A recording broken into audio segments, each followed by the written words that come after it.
You thought I forgot about y'all? Of course I didn't. Welcome to part 2 of the top 10 do's and don'ts whenever you're coming to the Florida Agricultural and Mechanical University.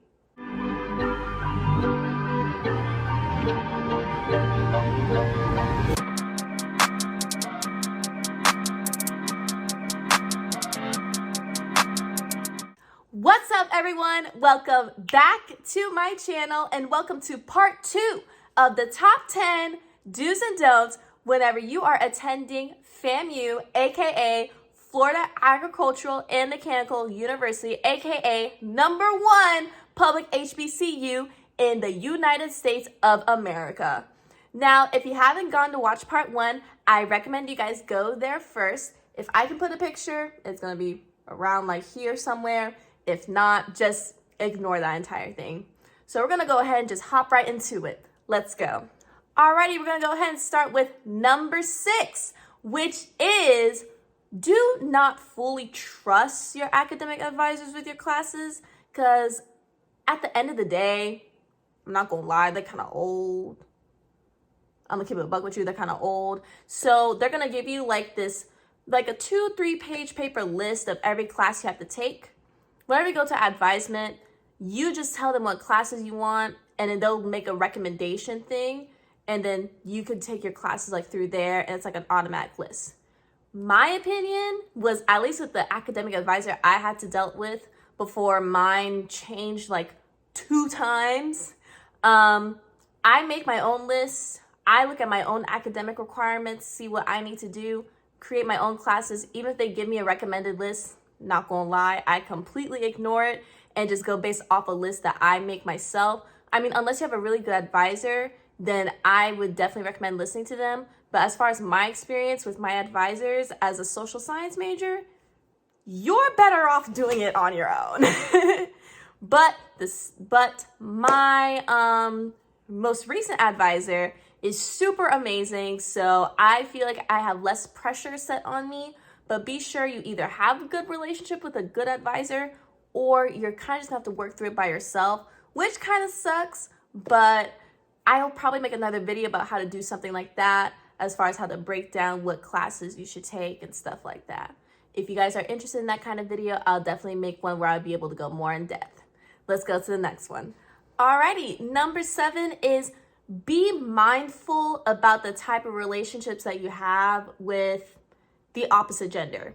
Now, this is kind of like a weird, touchy subject to get on, but whenever you're becoming friends with, like, well, if you're a girl and you're becoming friends with a guy or vice versa, just make sure you guys have like clear boundaries on what you guys are, and that you're either just friends or like you're friends with benefits, or like you're basically more than friends, because people can be weird.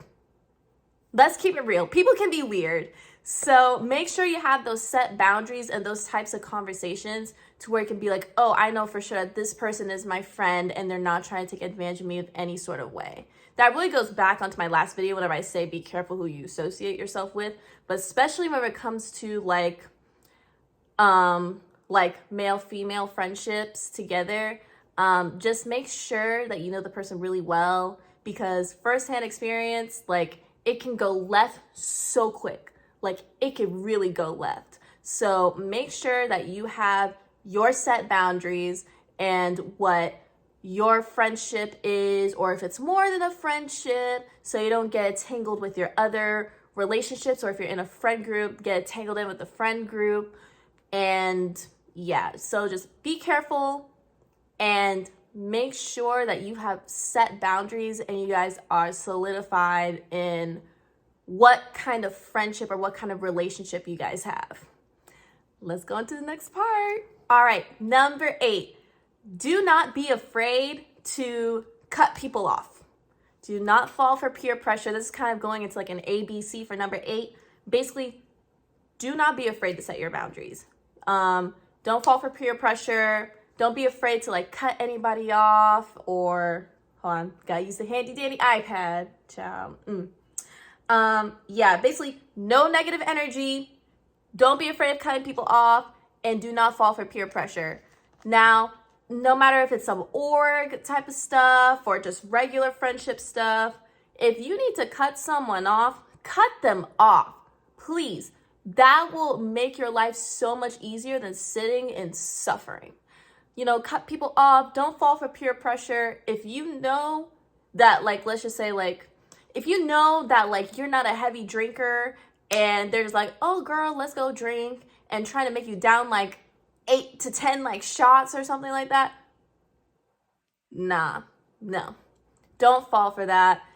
Don't, just like, if it's out of your comfort zone, don't do it. And if they're your friends for real, they'll respect your boundaries. If they're not your friend, cut off. So make sure you have your boundaries set hard before you get into college, because a lot of people are going to take advantage of you not having boundaries. So have set boundaries. Don't fall for peer pressure. And if you need to cut some people off, you better snip, snip, snip. Cut them off. All right. We are almost done. Oh my God. This is low-key going by quick.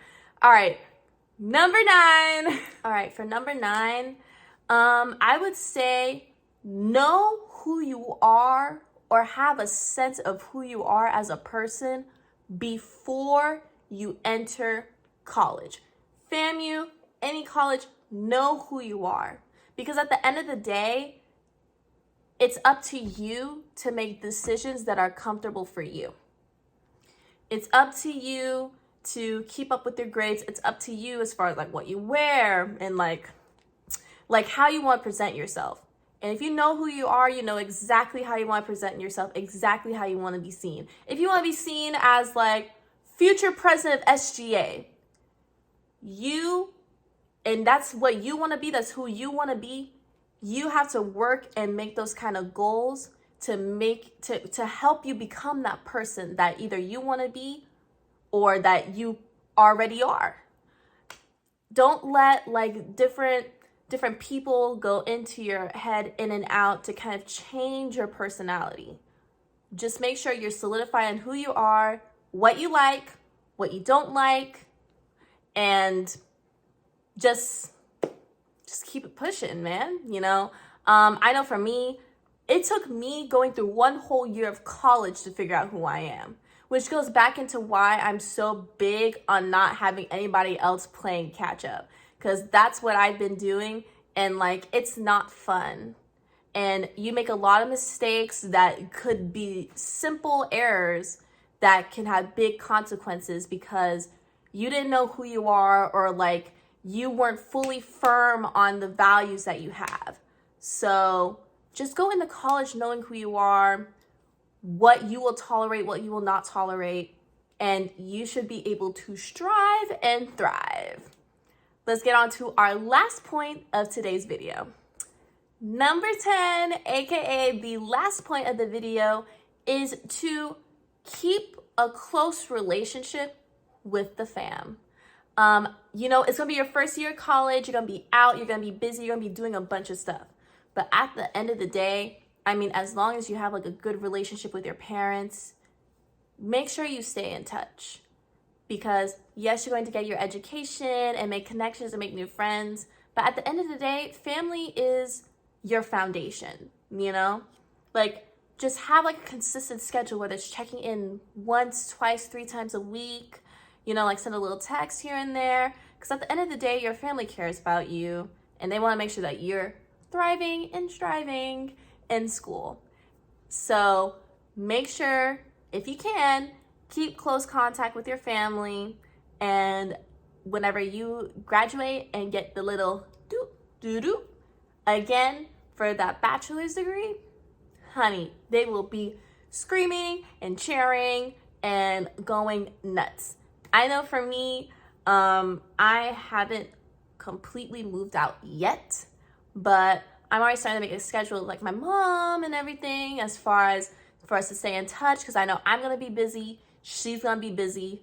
We're both adults at this point. So like, you know, adult life is busy. So, you know, set times for phone calls, text messages, check-ins.